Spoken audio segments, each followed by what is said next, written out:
Des avancées pour la planète.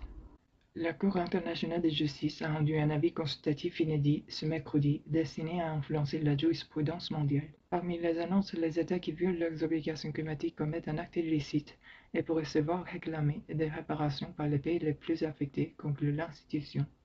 La plus haute juridiction de l'ONU, basée à La Haye, établit à l'unanimité dans cet avis, initialement demandé par les étudiants sur l'archipel de Vanuatu, une interprétation juridique du droit international dont les législateurs, avocats et juges du monde entier peuvent désormais se saisir pour changer les lois ou attaquer en justice les États pour leur inaction climatique.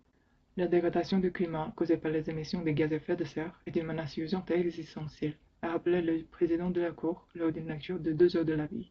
La Cour a rejeté l'idée défendue par les grands pays pollueurs selon laquelle les traités climatiques existants, et notamment le processus de négociation des COP annuels, étaient suffisants. Les États ont des obligations strictes de protéger le système climatique, actent les juges.